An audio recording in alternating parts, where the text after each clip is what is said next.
previous 2 hours in preparation for the Learning with Shlomo, and I'm just overjoyed to see how that part of our programs with Shlomo is growing as people are discovering what it's like to do some additional preparation before. But both for those of you who were here earlier and those who came now, I want to welcome you.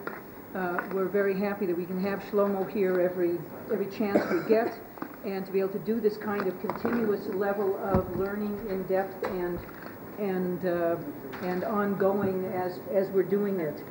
I would like to just take a moment also to let you know that outside on the table there are a range of sheets, though not yet complete, of all of our programs that are happening during this month of Elul, and then our primary programs that will happen for the semester beginning right after Sukkot.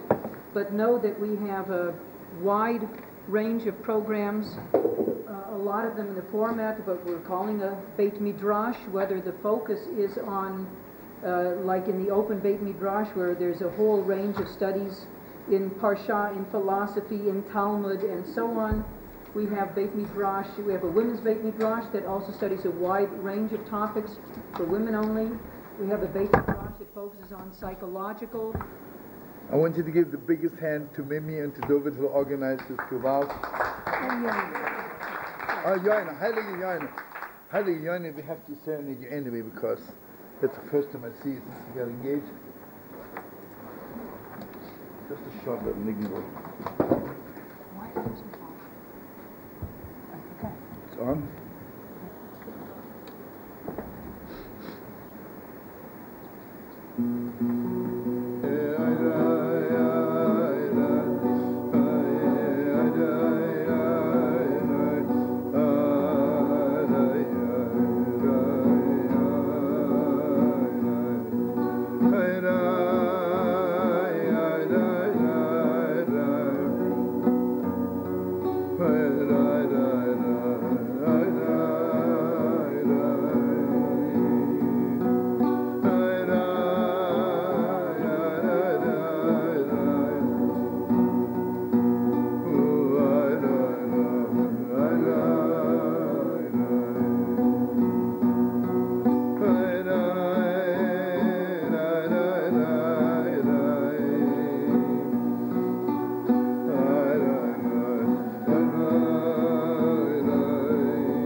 I have to tell you two fast Rabbi Yitzchak stories. You know, some rabbis, is it on? Mm-hmm. Yeah. Could you make it a little bit stronger? No, because my voice is really schwach. Make it a little bit louder. Okay, is this good? Yeah. So you don't have to sit like this. Okay, Rabbi Yitzchak, you know, by some rabbis you say slichas 4 in the morning, and some rabbis would say slichas the first night. 12 at night. So Rabbi Yitzchak would say 4 in the morning. So he's going with his Rabbi, assistant Rabbi, and suddenly it began to rain like crazy. And there's like really a bombed out house, a broken house, but they had like a little canopy, so they're standing under it. And they hear voices. But nobody lives there because it's a broken house. Rabbi Yitzchak says to his Rabbi, see who's there. So he tiptoes in and he says, it's a convention of all the thieves of Berditchev. He says, unbelievable, you know. Just, what are they talking about? He goes back. He comes back, he says, they are telling each other how much they stole this year. So Rabbi Yitzchak begins crying like mad. He says, and he can't control himself. He runs to shul and he opens the Holy Ark and says, Master of the world, I'm so ashamed. Even the thieves are already confessing to each other. And I, Rabbi Yitzchak, was so Sasha, still holding on to my avails. Okay, if you see two thieves talking to each other for a Shona, you know. The second story is actually the Yom Kippur story, just remembered it. that Rabbi Yitzchak made a deal that everybody in Berdichev has to come before Yom Kippur and give him a ruble and he'll bless them. So, and it's getting later, and he doesn't come to shul. I mean, it's mamish late. I'm sure Emes Nagid would have blown his mind, but Rabbi Yitzchak. Sorry. Finally, a woman comes, very, very, very poor. And she says, Rebbe, I have 1 ruble, can you please bless me? He says, sure, 100% bless you. He says, Rebbe, I'm very poor, I have a child, but I can't give you a ruble for my child. So Rabbi Yitzchak says, okay, I can bless your child, because my price is 1 ruble. She starts arguing. She said, you know what? Don't bless me. Just bless my child. Oh, maybe it's okay.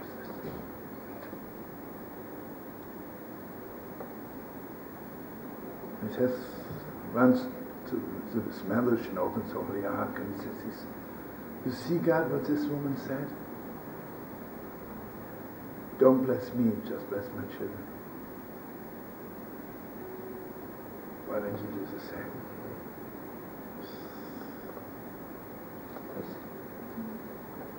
Awesome. There's one more also Erev Yom Kippur. There are hundreds of stories about Erev Yom Kippur. Rabbi Yitzchak was waiting for someone to say something which could have a strong claim to God. Again, it's getting later. And everybody says, Rabbi, it's late. He says, right. So a woman comes again with a ruble. And she says, Rabbi, bless me. My husband should come back to me. He ran off and I don't know where he is. So Rabbi Yitzchak says, why did he run off? She says, because he says, yes, I became ugly. So Rabbi Yitzchak says, what do you claim? She says, it's true, I became ugly. That's awesome. But how could he forget how beautiful I was at the wedding?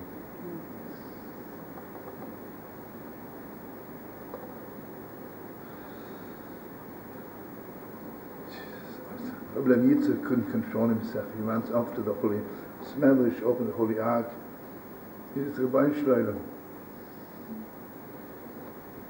it's true, we're not so beautiful anymore. But how could you forget how beautiful we were when we stood on Mount Sinai? Awesome.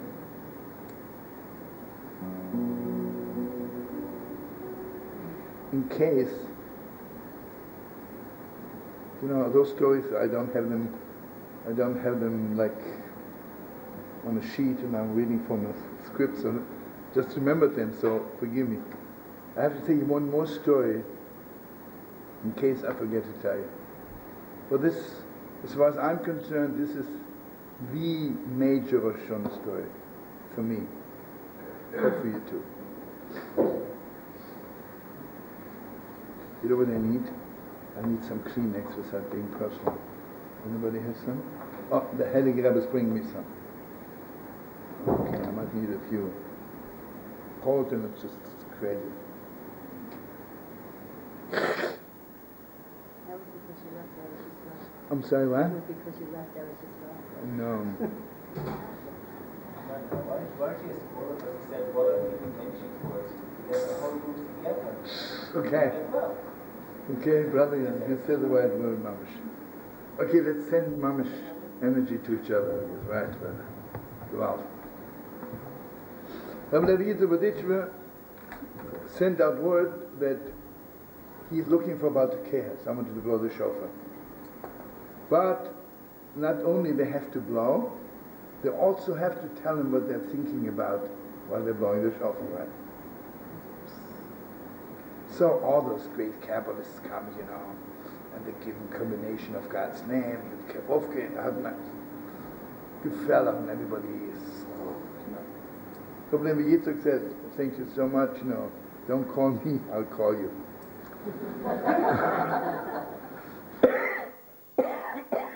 Finally, the last one in line, and he's like a little bit even ashamed to come in, but Moshe the water carrier.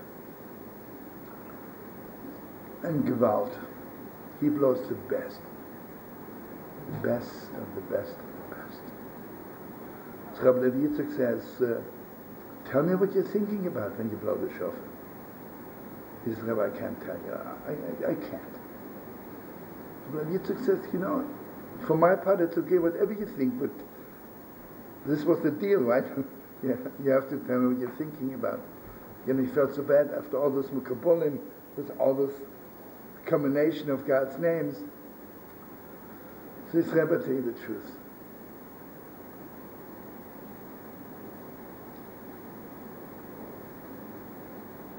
I want you to know, I heard the story from Boba Rebbe. And I wish I could bring you tapes where he taught it to us. For Shona night, he was crying maybe for hours. He couldn't stop crying. So the water carrier says, Rebbe, I'm ashamed to tell you, but if you insist, I'll tell you. I have 7 daughters. And I have no way of marrying them off. Because they don't have a single penny. So when I blow the shofar,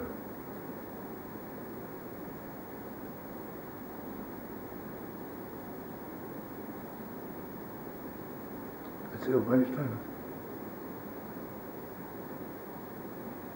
please take care of my children.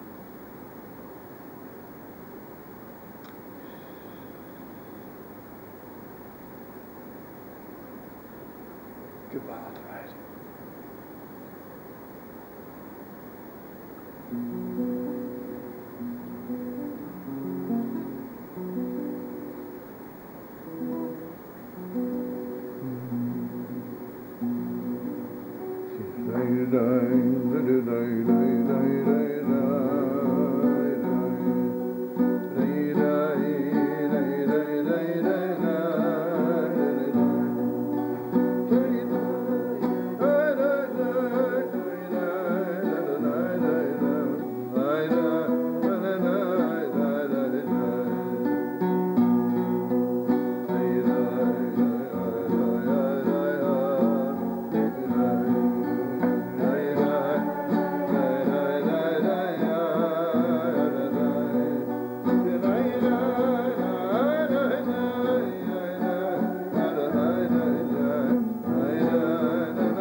All those good people, where they're coming from, go out.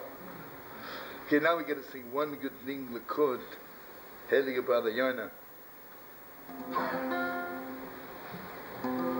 I can only bless you with one thing, you know.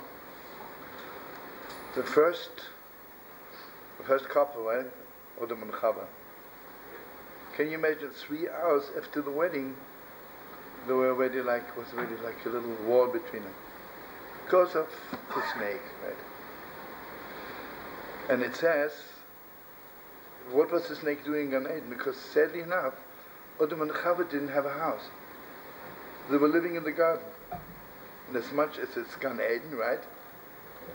But it's open, so the snake is crawling around. What's the fixing? What are we doing?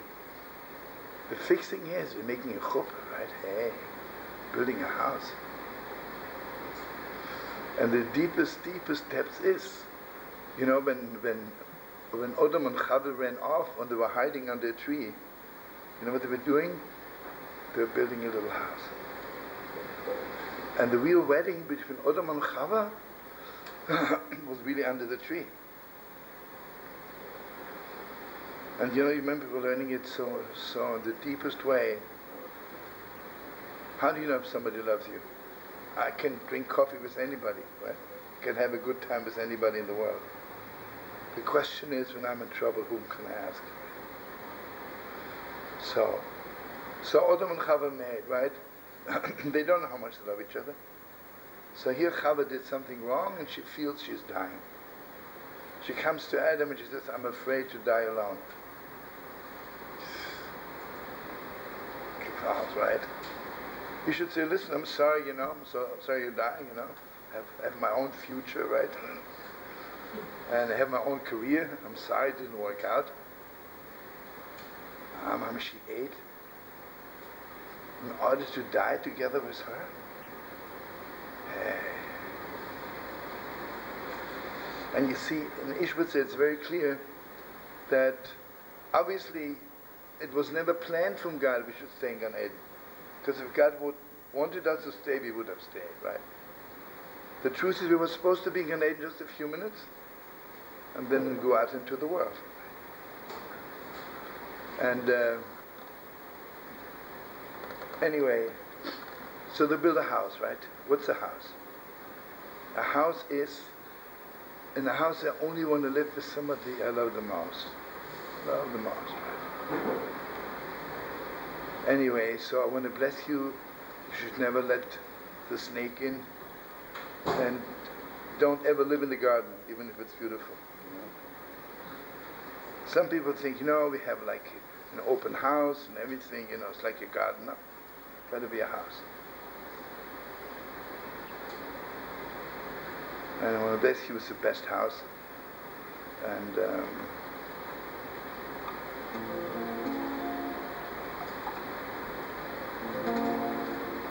remember, we're learning, by Avraham it says, who Yosef Pesach Ha'oren was sitting by the door of his tent. You know, Avraham Avinu just converted, right? And Sarah. And obviously Sarah's conversion was so deep that the Torah doesn't mention it, because it's, even God couldn't put it into words, right? It's beyond us, right? But anyway, so when was the chuppah? You know, when people convert, they have to get married, right? I mean, sometimes they have the privilege of converting two people, by David Lamshut too. So then we have to have a wedding, right? So when was the wedding? And who performed the wedding? But the answer is that the 3 angels performed the wedding, right? Because they asked, Ayesor Ishtecha, when are we going to make the chuppah, right? He says, Hina ba'oil, she's already under the chuppah waiting, right? So what Yosef Pesach, you know what Avraham Avinu was doing? The most important thing, a Jewish house is where the snake can't get in. So who Yosef Pesach was sitting by the gates to make sure that the snake is not coming in. Because now when the angels are coming, you can have mamish the highest chuppah in the world. Everybody understands what I'm saying. You know, the chuppah is like a little house. It's more than a little house. It's a little Beis HaMikdash. Okay.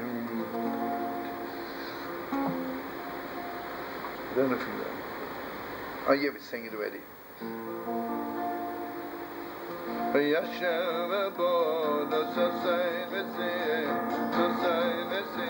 Babo, Navikalo, Hashem abod, so say Messiah, Babo, Navikalo, Ilori, Nodito, Emeto, Amor, Be'avo, Ilori, Nodito, Emeto, Amor,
you can clap a little bit stronger.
Just want to add one more thing, whenever I have a privilege to marry some people off, I always ask them, could you live without each other?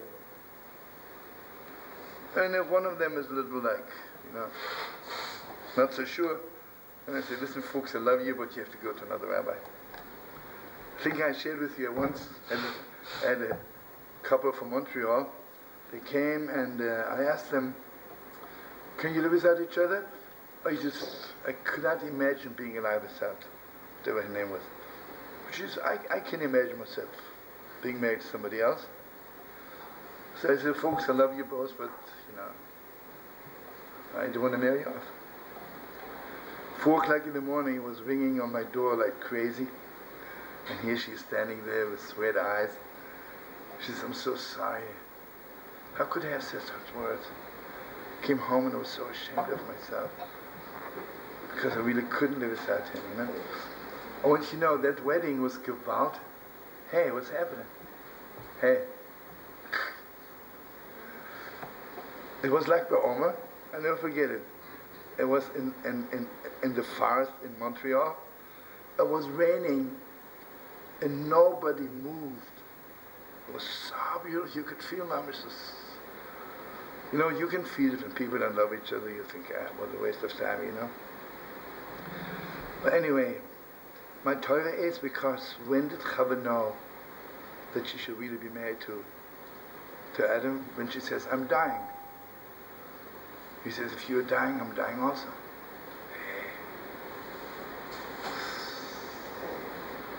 It's a different story, right? Okay, I tell you, one day, Mamash Dovet Lamimi and Rabbi, we have to organize Mamash simply learning Beis Yaakov on Odom and Chava, it's the deepest. Yeah, I don't want to say anything weird. Sometimes I listen to people talking about Odom and Chava, like Chava terrible, or very, very, very shallow woman, right? She sees an apple and there she falls for it. Actually, she was like a living cookbook. That's all interested her. Adam was a very deep person, Disgusting, right? Anyway, so now let's go back here. Which one did you know? So you show him? Yeah? Ah, I didn't even see it yet. Unbelievable.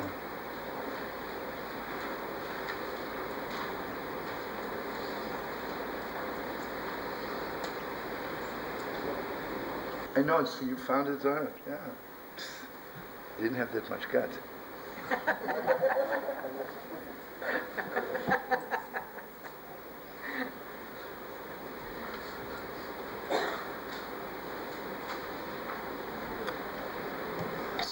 Okay, l'chaim.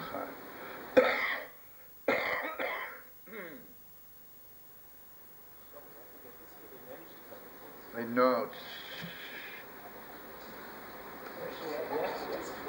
Yeah, I think everybody's getting more hard. After Rabbi Yitzhak would ditch the story, how can you be called, right?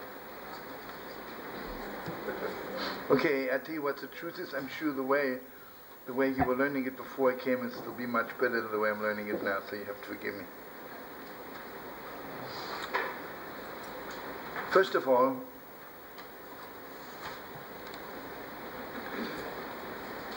we'll have to learn it 3-4 times over again, because just to get into it.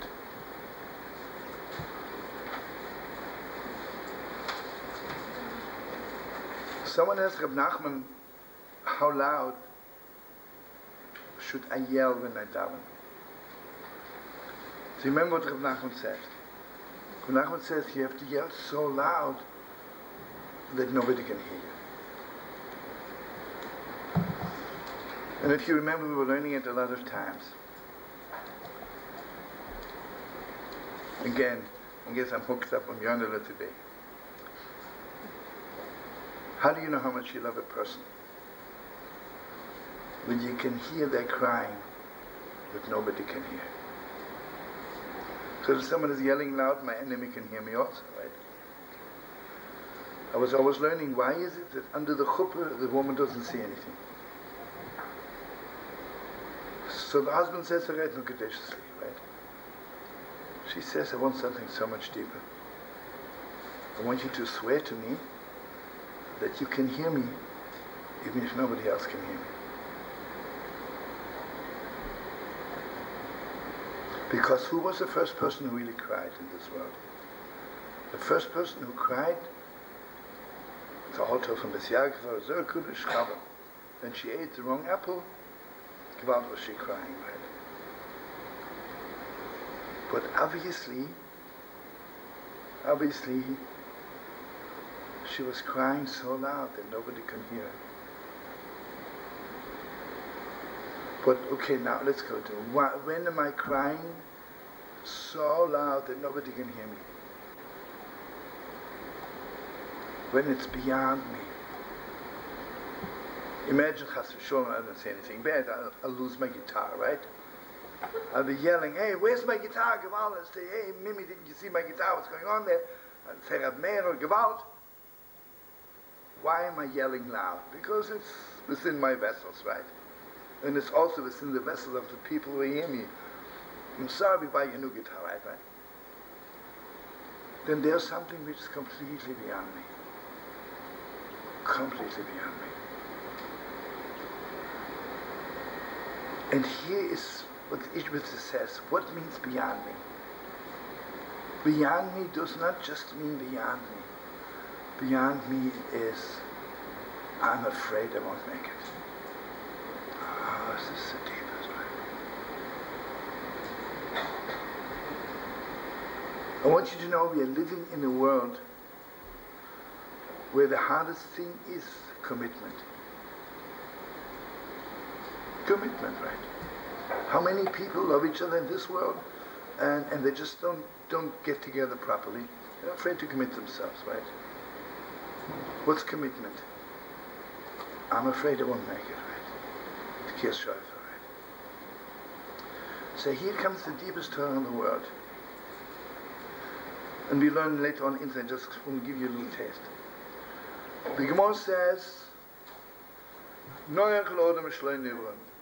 it would be better for a person if he is not created. And obviously, anybody who learned a lot of Ishbitzer knows it doesn't say, Toiv la'odem shlein nivra. It doesn't say it's good. It would be easier, it's more peaceful. You know what the most peaceful place in the world is? I'm sitting in paradise. I was not in this world yet. Sitting there, I'm completely intoxicated with God, and I have no temptations. Nothing is wrong there. The air conditioner is on, so and from time to time when I'm hungry, the angels bring me a little bit of Leviosin or Shaychabor, you know. So why not? This world is heavy. You know why this world is heavy? Because it takes only 1 second to lose everything. It takes 1 second to lose everything. But also it takes 1 second to gain everything. It's awesome. I want you to remember, we were learning it a lot of times that we should live forever. But sometimes, what? Remember, in Ishbitz and all the Rebbes, that the tree of knowledge, right, brought down death to the world. But the good part is that it brought down to us the awareness of 1 second. Right? 1 second. 1 second, right? See, we should all live long because nobody knows how long we are living. So imagine you meet somebody. It's so special, right? I cannot tell you, by the Shem, 50,000 years from now we'll have another seminar on Tekiyas Shreifer. Right now we're here, right? And as much as we all hope the Shem will be here for many more years, but the second, right? I want you to know Rosh Hashanah is called Yom HaRichter. It's not called 2 days, it's 1 day long. What's the deepest secret of life? It takes this 1 second eternity, make it longer. Again, when you talk to someone you love very much, they want to leave and say, can you stay another second? Can you stay 1 more second? And I want you to know something very, very deep. I meet someone I love very much and we talk for 5 minutes. It's not so precious yet. And they have to leave and say, make it 1 more minute, right? So Rosh Hashanah is 1 day, right? And we add it 1 more day, because it has to be an addition. If it's planned, it's not so precious, right? And here, remind me to come back to Shaifa.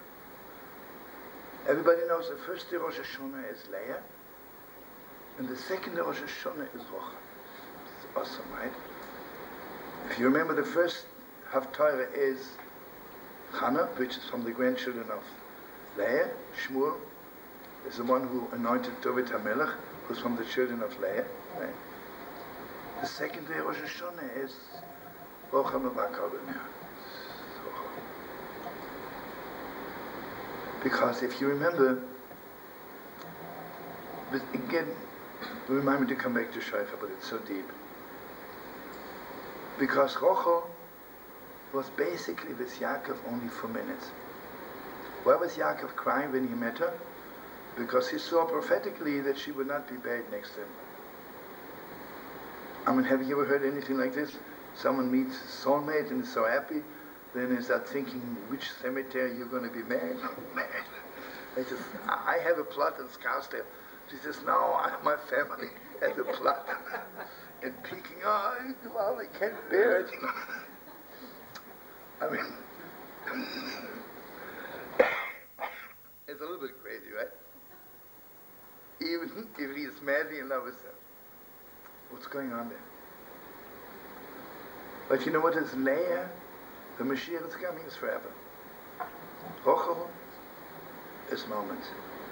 Moments. And you know what Yaakov was telling him? Not, you won't be buried with me. I know you won't be buried with me. It means we have few moments in this world. And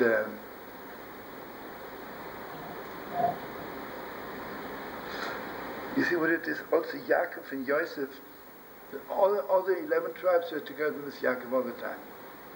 Yosef, minutes, right? And those minutes are so precious. You know, I want you to know something. When you go to Rockefeller Center, so nothing.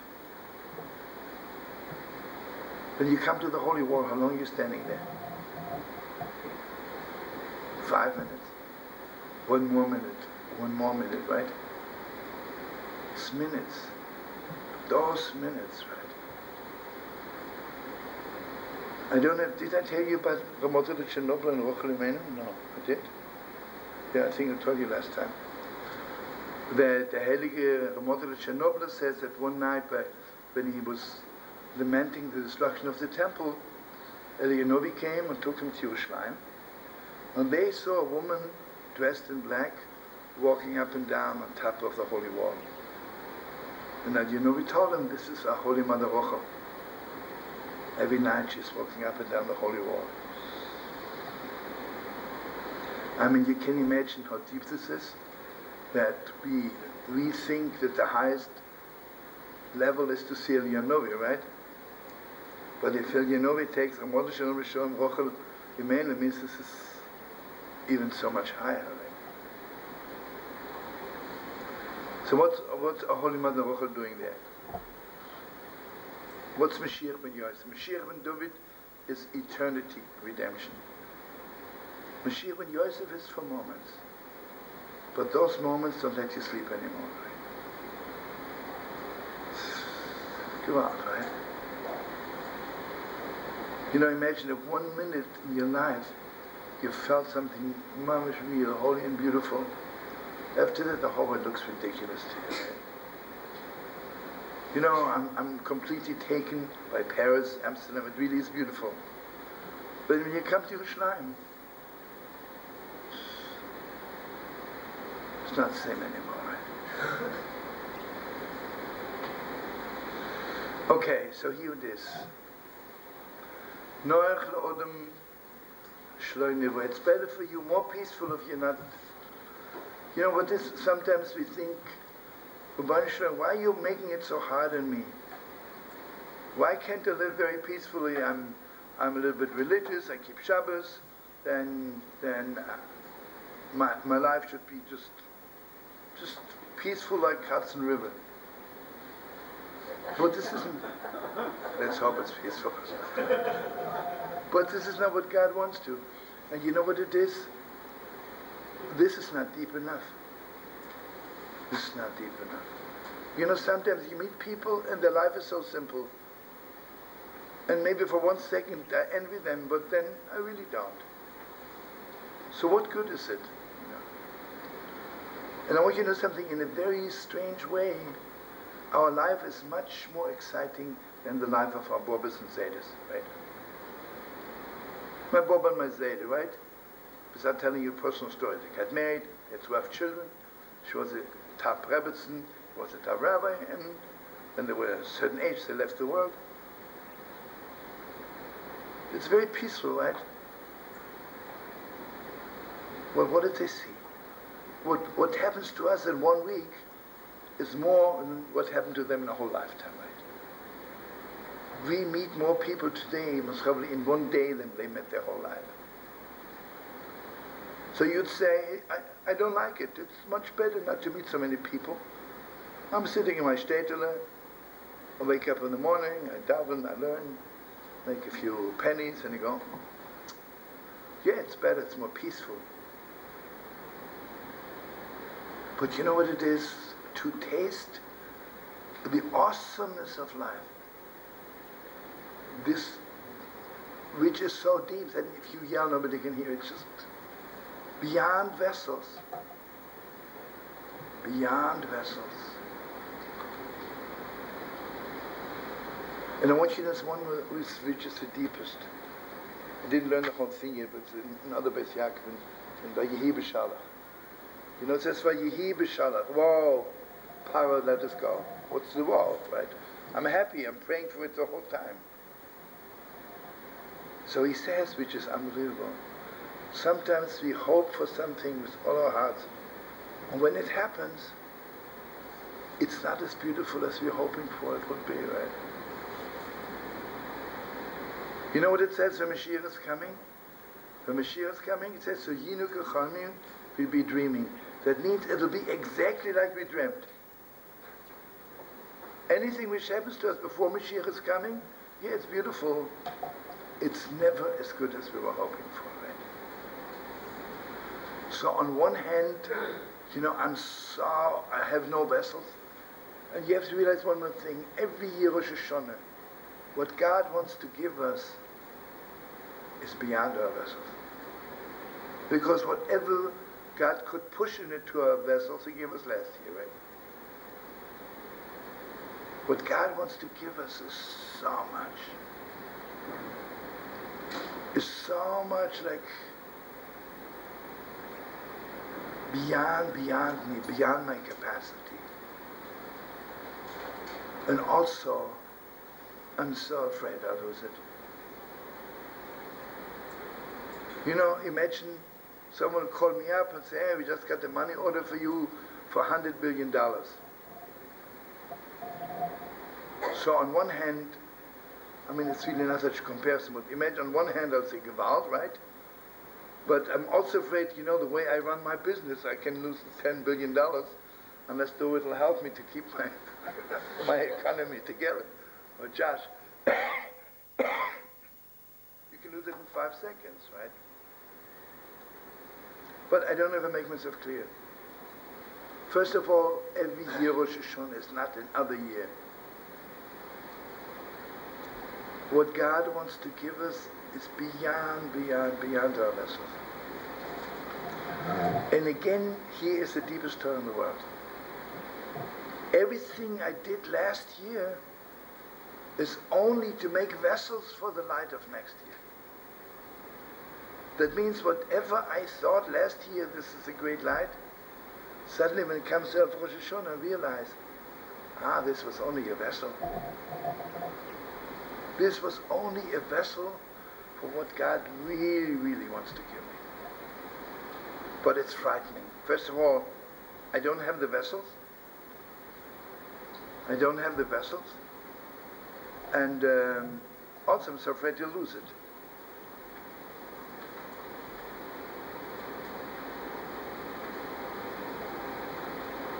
So one more thing. And this is my the deepest. Why am I so afraid that I lose it? Because we are living in this world is called Ilna Disfeke. Nothing is clear. It's crazy, right? And I just want you really to open your heart in the deepest way. I will ask you, when is the moment in Yiddishkeit, in the Torah, when it's most clear to you that there is one God? Now you will tell me Torahs, I'm sure everybody will say the right thing, because there are 2 million moments. But the truth is, the most clear moment that there is one God is when they blow the shofar.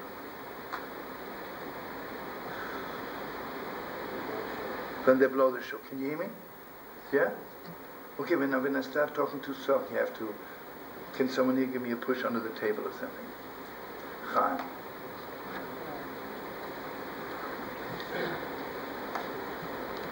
You know, friends, if it would be clear to us that there really is one God, our whole life would be different.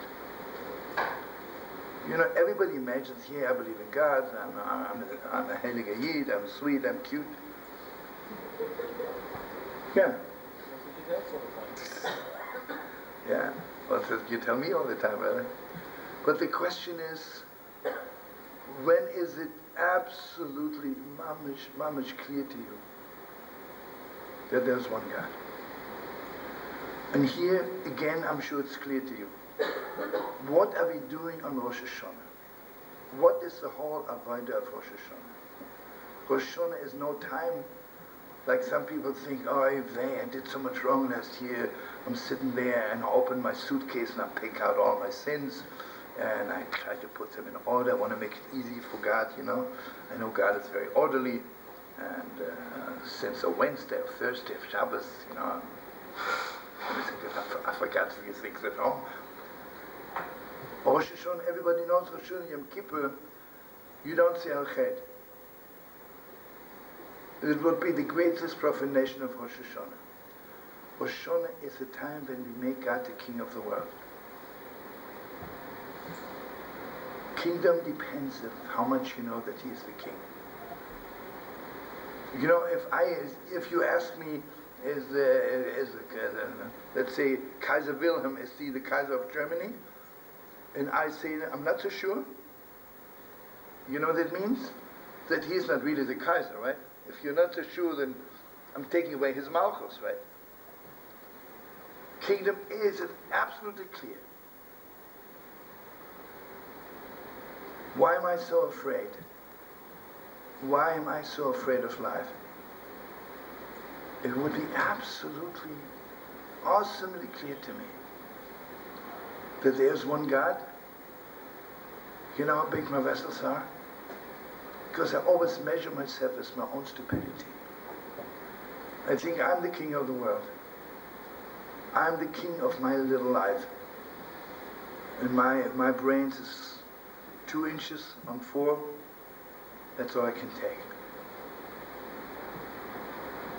Here it says, Ano Avdo de Kutshberich. I'm a servant of God. And you see what it is? 2 things are happening to me which are one when we blow the shofar. When we blow the shofar, and here one can the deepest depths. Have you ever heard your own neshama crying? Have you ever heard our own voice, that which nobody can hear? Rosh Hashanah, when we blow the shofar, and mamish, I can hear my own neshama. That voice which is not contained in this world, beyond vessels. And you know, it's very clear that anything which has vessels has words.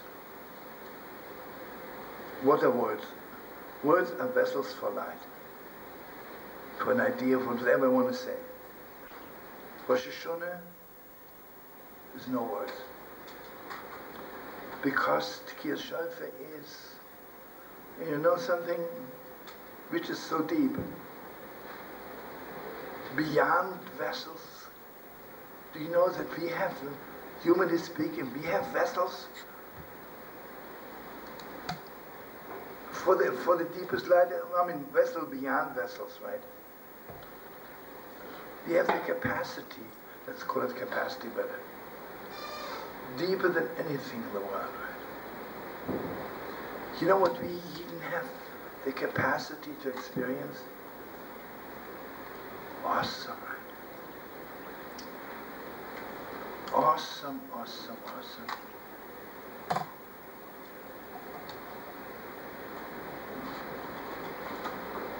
I want you to know something. When we stood on Mount Sinai, it was blowing off the shofar, right? What was blowing off the shofar there? God was telling us, I'm the Lord your God, right? God was introducing himself to us. On Rosh Hashanah, everybody knows, it's a little bit Mount Sinai, because it is on the way of the fixing of the golden calf, right? Because Rosh Hashanah Yom Kippur is the fixing of the broken tablets.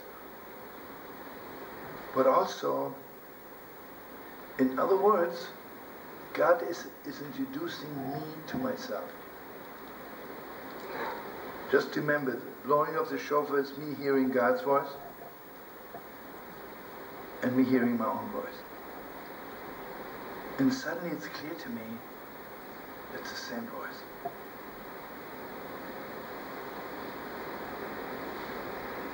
And you see what it is? Meaning to say, if God gives me something, what are you afraid? You know, if someone would come to me and tell me now, I want you from now on to be as holy as Baal Shem, God will shine mamash, God will open gates for me, and the light will shine into me, and suddenly I'll be as holy as Baal Shem. What would I say? Brother, leave me in peace, right? Not for me, you know, what level I'm on. I'll be holy like Baal Shem for 2.5 seconds. That's it. That's already a long time. You know what happens to me on Rosh Hashanah?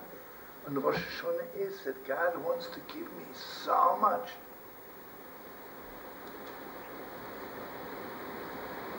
And I'm afraid because I don't know who I am, right? And here comes a Torah which is so deep. Why is there so much hatred in the world? Hatred is only the people who never tasted their own neshama. People who don't know who they are, they don't know who you are. And you know what it is? If I don't know who I am, then I'm completely misplaced. I don't know what I'm supposed to do in this world. So hang in and hang out. And remember, wish we would have all the time in the world. Rabbi Nachman says that until Mashiach is coming, people talk about everything, but not about the real thing. It's frightening. I mean, take today. Imagine I will ask my father, and I'm not talking about my father, not your father, but the world, right? How much money you make, he'll tell you. How much money you have in the bank, maybe he'll tell you, maybe not. But imagine you'll ask your father, what's really your purpose in life? Who are you really? You know what you'll say? You gotta see a therapist to think you're off. Can't handle that. Rabbi Nachman says, today people on the street ask each other every stupid question in the world. Imagine I walk up to a person on the street and instead of saying, how are you?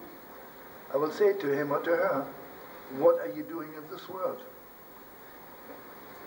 They'll take off fast, right?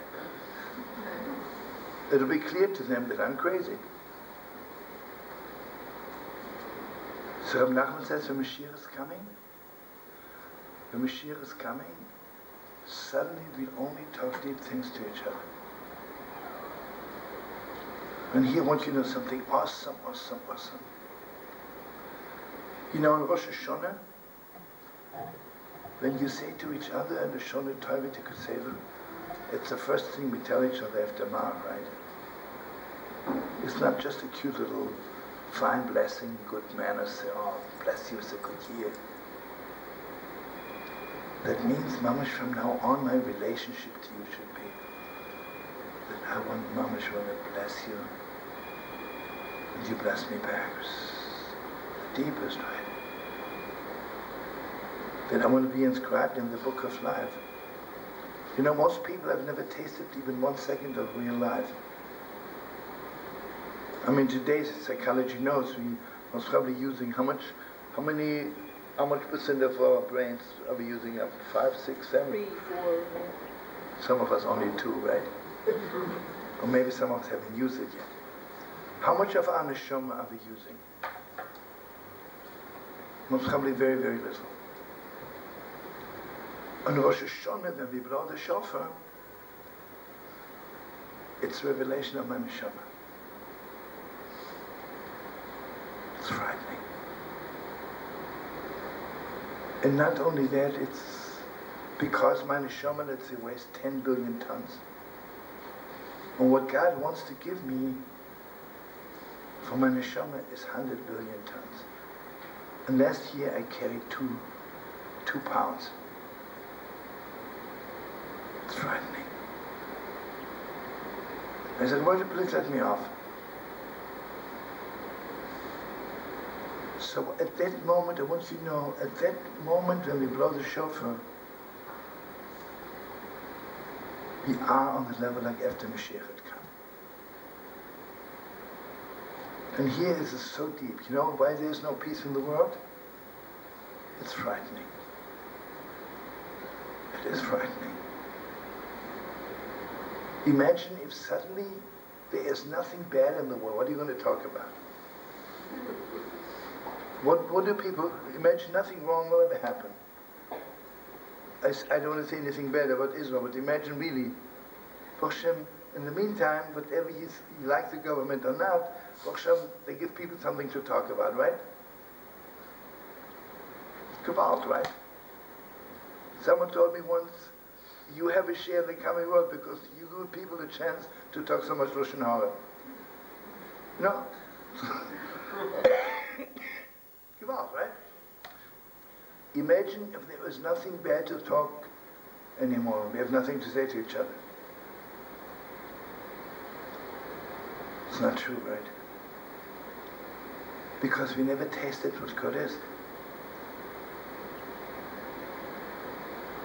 See here was a Shunim highways here.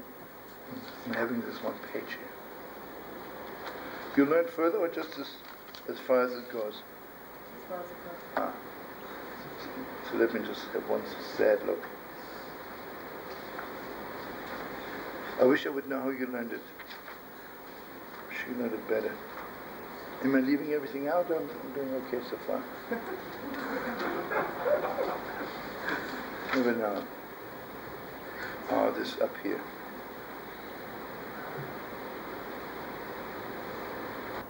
Our children should be healthy.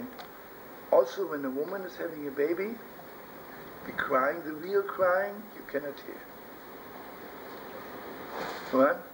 No. Good. The real crying of a woman when she gives birth to a baby is beyond. And here I have to share with you an unbelievable story. I don't know if you heard this. The greatest pupil of the Vilna Gaon, the two greatest pupils were two children. Rabbi Volozhiner, if you heard of him, yeah, and his brother Shlomo Zalman. And their father was a very simple person, and the mother was a very simple woman. Why did they have such gewalt children? This is awesome. The Shagas Aryeh, again I'm throwing a name at you, but I bless you, and all of us, we should know it is. Shagas Aryeh lived about 250 years ago, and he was not only one of the biggest Ge'onim in the world, he was one of the wildest. Wild, right? Have you ever seen a lion before the feeding? Walking up in his cell, up and down, right? He could never last in any city more than a little bit. Then he had to run away again, and he was running and coming, and it was wild. But just to give you a taste, what level he was on. When they called him up Shabbos for an aliyah, called him to the Torah, they would say, his name was Aryeh, but I don't know what his father's name was. He would say he would go from here to the Bima, he would go through Shas. Can you imagine? Because before he makes a bracha over the Torah, he has to go through the Torah fast, right, to make a bracha over it. I mean, it sounds ridiculous, right? He couldn't even go through one line properly, right? That means his mind was divine, was not human mind, it was beyond everything, right? So here, the Shagas Aryeh, in one of his wild running around, came to a city of Volozhin, and nobody really knew who he is, but he came to the house of this man, and that night she was in labor. And she saw this heap sitting there and learning. And one thing was clear to her, as much as she was maybe a simple woman, that this man must be one of the biggest Ge'onim in the world. In the world. Maybe in history of the Jews, right? And she knew if she begins to cry, it'll disturb him. You know what she did? She did not give out one sound. Not one sound. Then when the baby was born, the Torah Shagas Aryeh, Malotov, you know, how was the baby? And he realized that she didn't cry because she didn't want to disturb his learning. So he says, I bless you with children whose voice of the Torah should be from one corner of the world to the other. Awesome, right? Do you know the story from before? It's an awesome story, right? It's beyond, mamish beyond, right? So he says, on Rosh Hashanah, we are giving birth to a new year, right? And we are also like, something new is coming down from heaven that's beyond our vessels. You know what the saddest thing is? Blessing everyone. Every child which is born is beyond our vessels, right? When it's born. And then the saddest thing is we are so eager to put into our vessels, right? We are so eager to cut their wings from all four sides.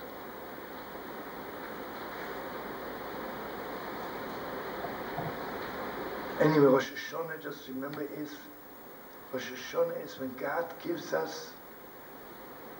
But when God gives us, the Gemara says, when God gives, He doesn't take back. When I go to Macy again the next day, I think it's too much for me. On Rosh Hashanah, you're not giving God anything back. You can keep it, you can lose it, but God doesn't take it back. And now I want you to know something. Slowly, we're making vessels for it. Okay, Rosh Hashanah, this great light is coming. For 10 days I prepare myself, and the light doesn't go away. Don't kid yourself. Rosh Hashanah is Yom HaRichte, it's as long as you want. Then comes Yom Kippur. And you see, Yom Kippur, I'm already closer because I cleansed my vessels even more, right? And just remember, Rosh Hashanah, I'm only dealing with light. No vessels, no words. Yom Kippur, I'm already trying vessels. I'm saying I did this wrong. And Yom Kippur is not so much confessing. It's just telling Master of the world, I need a little bit cleaning in that area. I need some cleaning in that area. It's like, can you spray me a little bit, Or deodorize me a little bit. And then comes Sukkot. Sukkot, if you remember, not only vessels with words, we have vessel with deeds, we shock the little nails, all four sides. That means I'm already making vessels with my actions. That wherever I turn, whatever I do, the truth is, the Rosh Hashanah says, a person who does not believe, when you put your yarmulke from one side to the other, you are really turning over heaven and earth, and you're a pagan. We have no idea who we are, right? And once the Mottele in Antwerpen, when he went from one city to the other, he prepared himself for 3 days. And it always hits me so much because I don't want to say anything bad. I'm packing, I'm sorry, I'm thinking and going somewhere. Like, going from one city to the other, that means my neshama is moving to another city. It's awesome. And Mamash, on the day when he left, wherever he was in that little village, was like Yom Kippur. Anyway, but then comes Simchas Torah. Simchas Torah is, Mamash, I start the Torah again. Because I realized, Gewalt, I know nothing of the real Torah yet. I know nothing yet. And you know what it is? When you take out the Torah, you're not learning, you're just dancing. I'm so thankful to God that I know nothing. You know what kept me so far away from Yiddishkeit? Because I thought I know this, I'm religious, I'm a Lampen, I'm a Goen, I'm a Tzaddik, and it was written up in Jewish press really that I'm a genius, I'm a great Talmud scholar. Gives you the shivers when I tell you, right? Fine. It's all nonsense. And I begin the Torah again. Why am I sweet as love? So come here fast, Danny. Die, my sweet. Come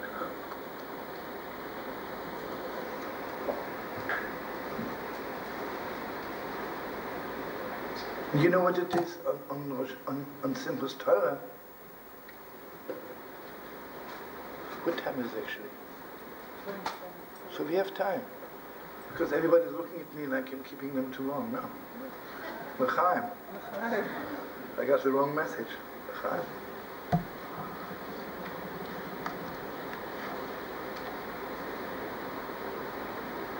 You hear what it is? The Gemara says, "Uyin kol Yisrael leisha b'sukkah achas." All of Israel could sit in one sukkah. Is that really physically possible? No, because you're so much into vessels, into space. On sukkahs. Why not? Because on sukkahs I experience that I am receiving something which is beyond all vessels. And suddenly my sukkah is becoming so big that everybody has space in there. Everybody has space in there. And you know what it is, which is the deepest?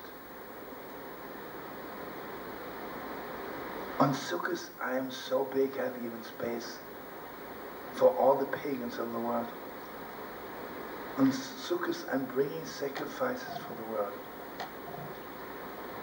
I want you to know something, again, maybe in a few days we'll learn about sukkahs, but it's just so important to know.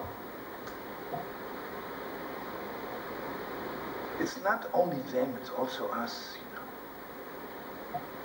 It's also us. I want you to know something like, I don't want to say what just comes to my mind. A very outstanding religious leader wanted to meet the Jews somehow. Obviously they didn't send David Zeller or someone good, or Yeshua, or Josh. This so-called great rabbi met this person. So the first thing he says, "Why are you persecuting the Jews?" So stupid. This person came, he wanted to show that he loves us, right? What are you knocking them off, right? So Sukkot is when I have heart for all of Israel, have also enough heart for the world. And I want you to know something without getting involved now in this. When you see somebody who says, "I like this heat, I don't like this heat," usually they're very, very strong on non-Jews, facts of life. People have enough heart for all the Yidden, have enough heart for the world. I'm not saying the world is good yet, but like Rav Kook says, maybe the world will be better if you would be better.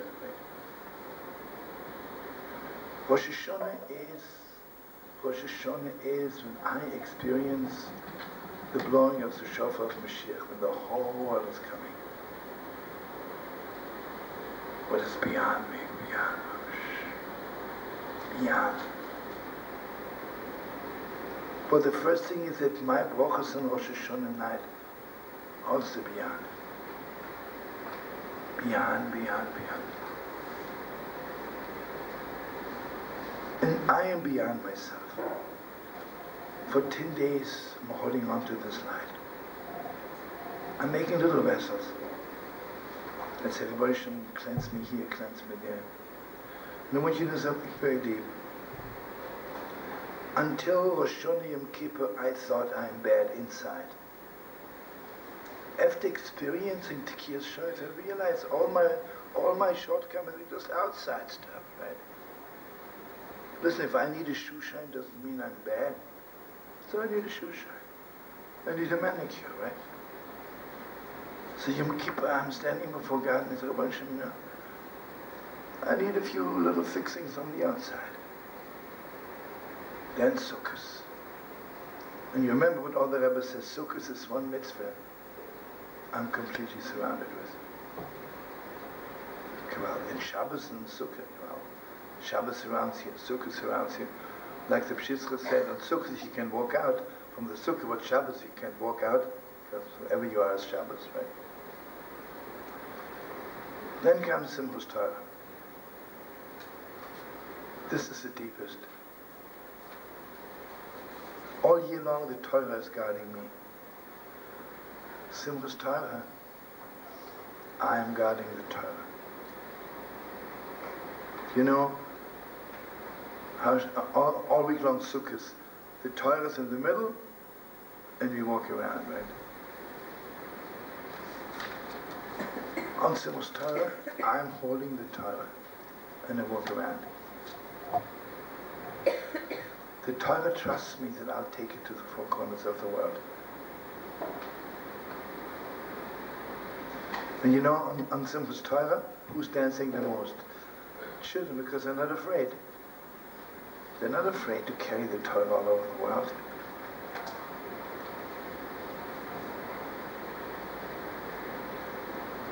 Okay, just in one sweet little nutshell, I want to sing a song.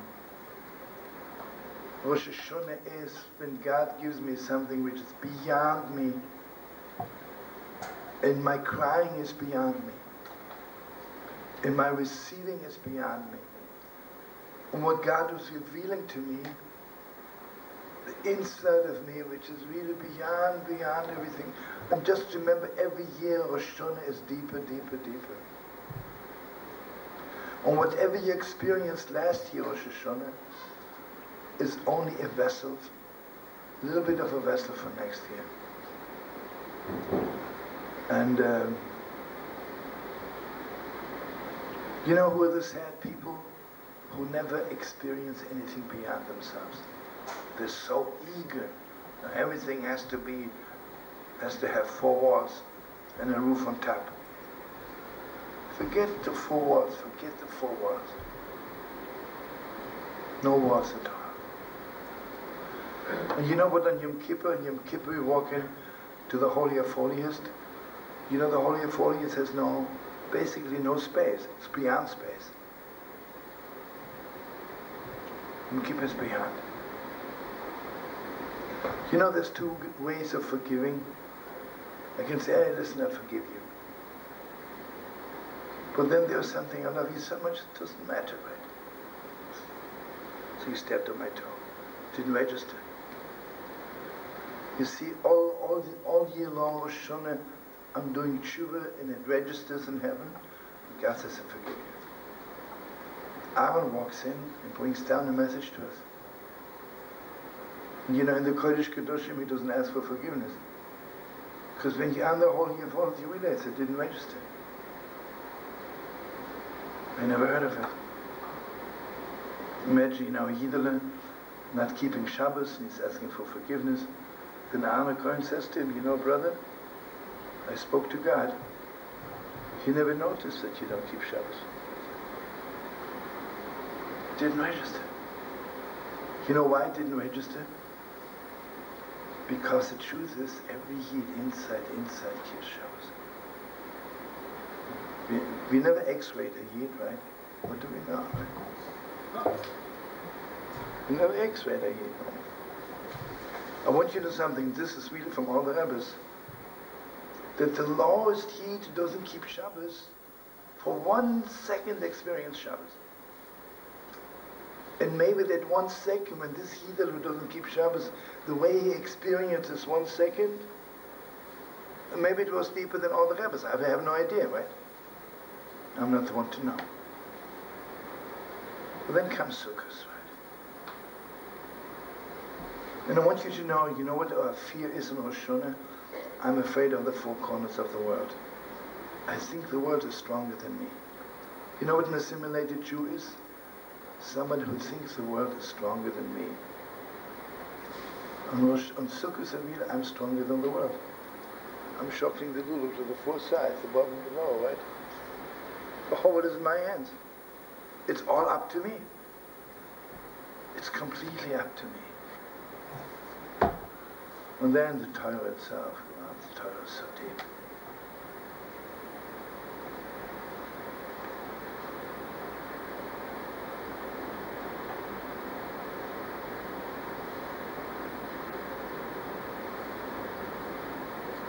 I have to tell you something else here in the the man says the Rebbe judiciously.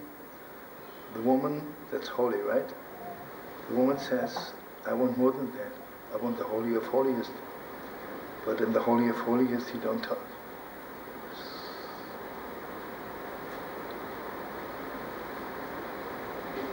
Shlomo, you want to help me sing a little bit? We have Dovid here also. Come here fast, love. Come here. No, come. Yeah. Let's sing. You and Dovid can go up high. Gam Ki Elech, such a good thing. We didn't sing it for a long time. Come sit next to me. And maybe don't run away.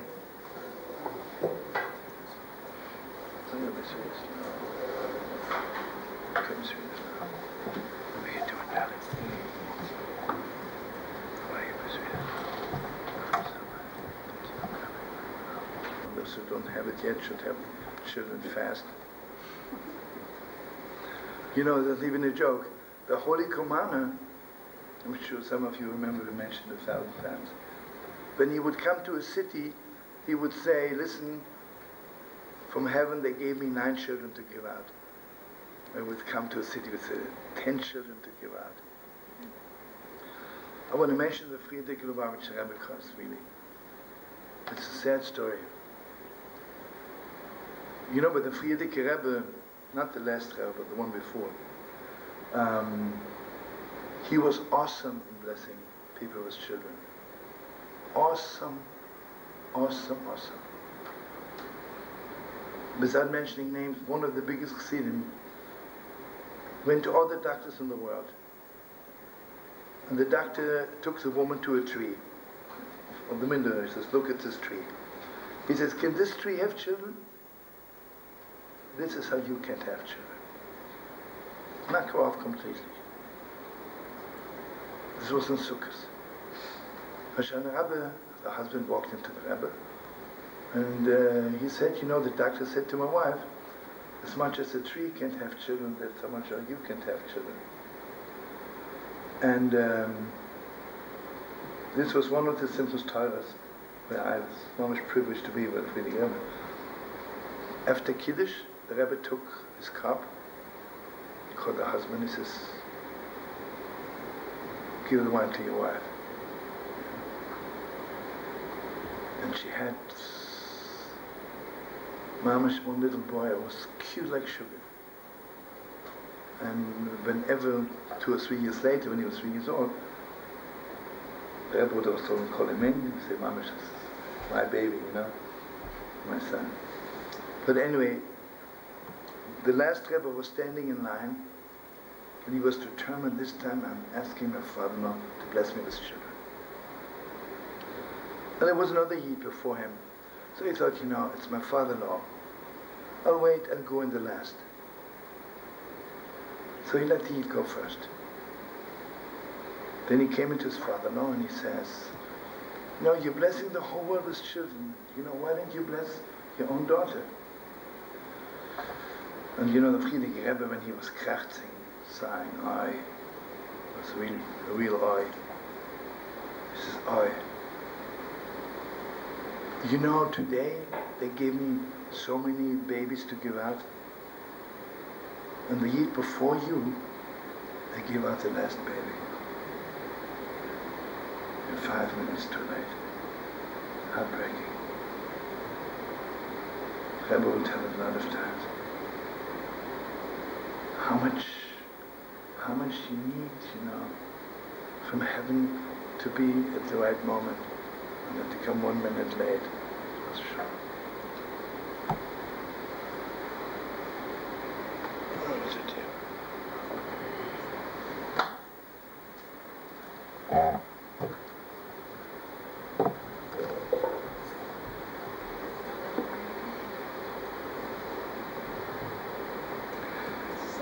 You know, the most important thing is what the Ishbitz is saying. We could be the greatest in the world, every one of us. But it's frightening to be a Gemalt. It's frightening. In Rosh Hashanah is when we hear the shofar, it takes away the fear. But you know what the most fearsome thing is? To have no fear anymore. It's awesome, right? To have no fear. You know, imagine someone would tell me, I'll take out all the fear from your heart. I'll be frightened.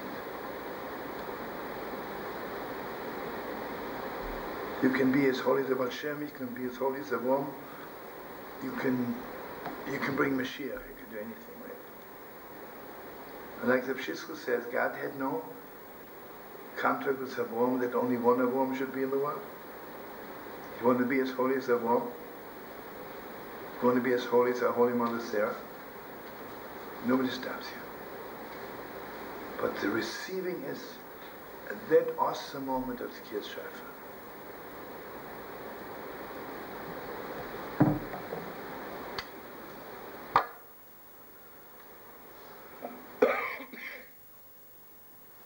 Oh, you know what I like to sing? Because I know David can go up high and Shlomo help me.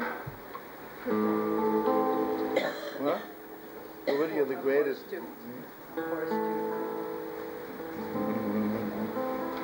Ono Hashem, Ono Hashem, Yane Yavdemo, Ono Hashem, Ono Hashem, Yane Yavdemo, Ono Hashem, Ono Hashem.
I have to tell you the story of this leaking because it's, for me, in the year 1963,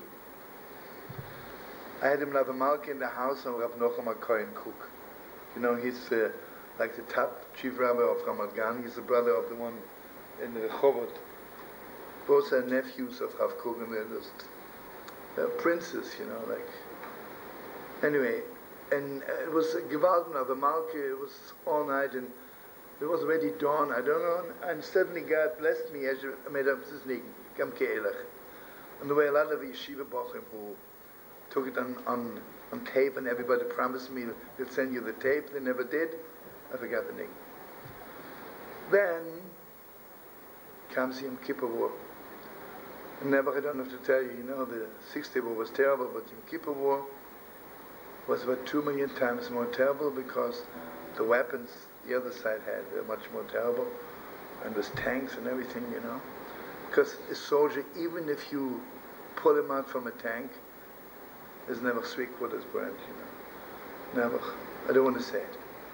Okay, I'm coming to the hospital, and there's completely never bandaged, only a little bit the nose and the mouth is sticking out. I think Yeshua was with me. And I hear somebody's humming a melody. Couldn't see me, never. He says, "Can you hear me?" I said, "Yeah." He says, "Gam ki ayla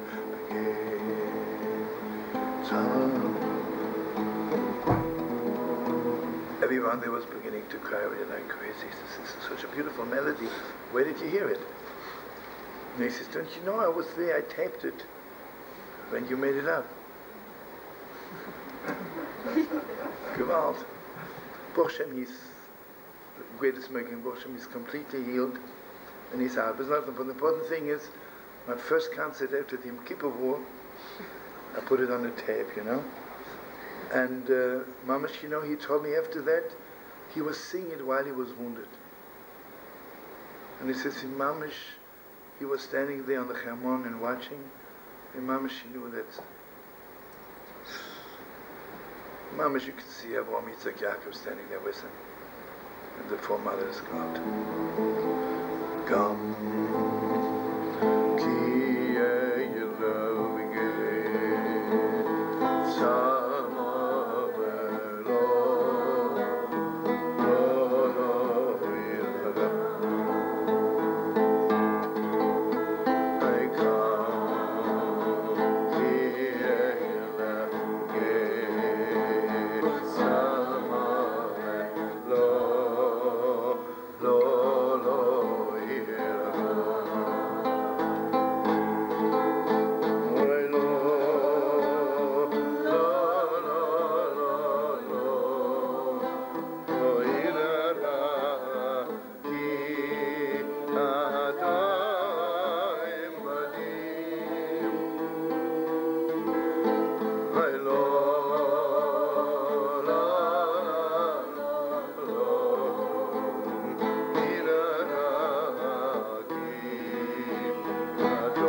okay, friends, I want to say goodbye to you, and I'll see you later.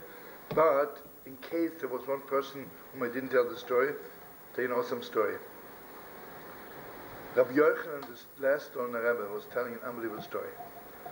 You know, Nebuch, he was in Germany in one of the concentration camps, and I don't know if I shared with you the story already, and Eisenhower was the one who had the privilege from the Shemaim to free the Yidden from concentration camps. So anyway, the Stolner Rebbe became close to him because they pointed out to Eisenhower that he's one of the biggest Rebbes in the world. So the Stolner Rebbe was in a car, and in front of him was Eisenhower in his car. And you know, obviously they were just a few blocks away from the concentration camp, and suddenly on a corner was standing a woman crying like, take a moment, like you were learning, from one corner of the world to the other. So Eisenhower told the driver to stop the car, and he went out to ask the woman what he can do for her. At that moment his car blew up. Unbelievable. You know, it's so deep. Sometimes I want you to do something very deep. If you do something which is within your vessels, then God pays you later. If you do something beyond your vessels, God pays you on the spot.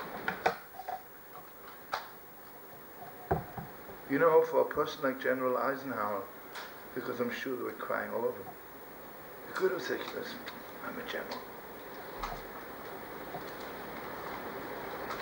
I want you to know, whatever we do beyond our vessels. What happened? Everything is good? I thought you wanted to say something. But anyway. I'm sorry, what? That's besides the point. But at that moment, he did something good, so God spared him, you know? The Gemara says sometimes we are not judged by our eternity. Usually we are judged for the moment. If God would judge us always for eternities, we may not be alive, all of us, the whole world may not be alive.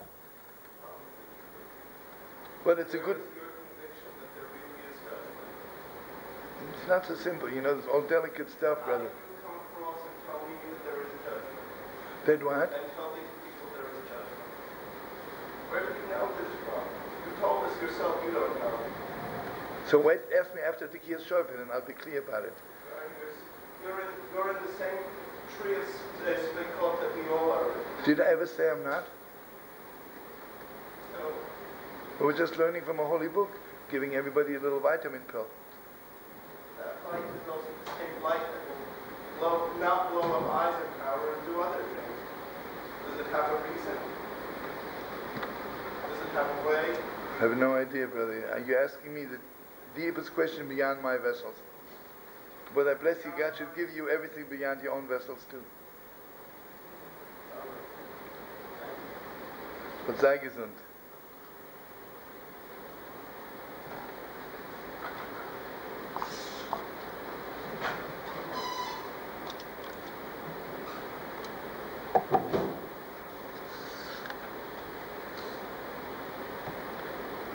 Never he is hurting beyond his vessels. What do I know? I saw an unbelievable story, you know. I'll make it very short.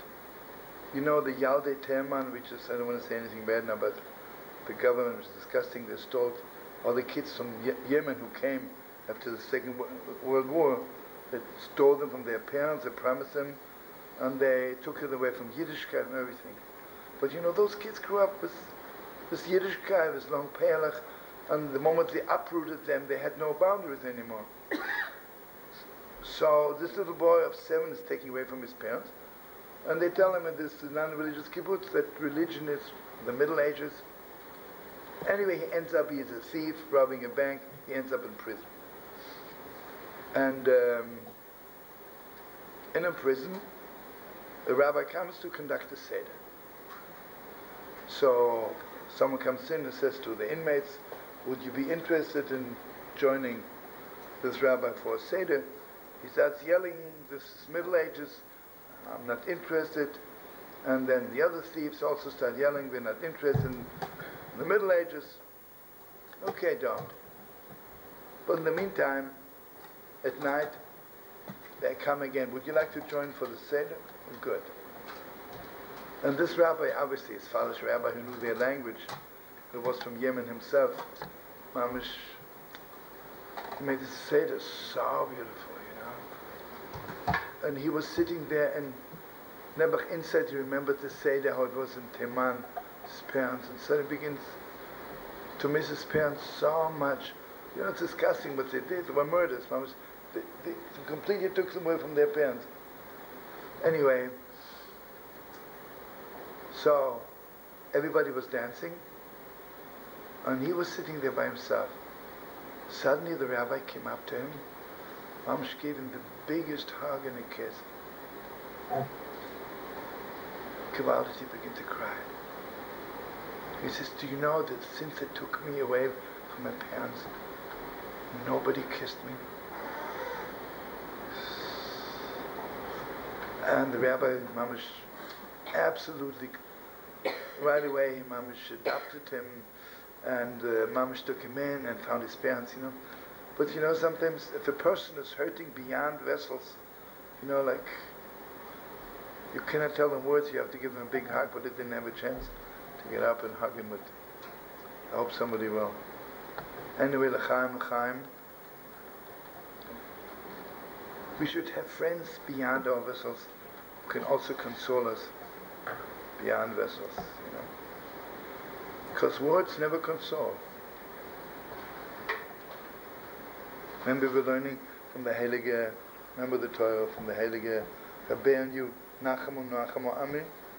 Console, console. He says, what's console, console? Don't console with words, don't tell them of other people who have the same trouble. Console with consolation. Anyway, L'chaim, L'chaim, thank you so much. What do you want to say, Danny? What if that person is in such a bad state that he just doesn't accept, he just can't accept being hugged? I mean, in a situation like that, where you know that person is bad and that person. You see what it is? On one hand, they won't accept it, but then they go home and they think, somebody still hugging me, you know? It's still a breakthrough. You know, sometimes you have to hug people because of them, and sometimes despite of them. You know, most people you have to love them despite of them. L'chaim, l'chaim. Thank you so much. Okay, let's go fast. There'll be a session tonight with Shlomo in Hebrew that will start at 9:15.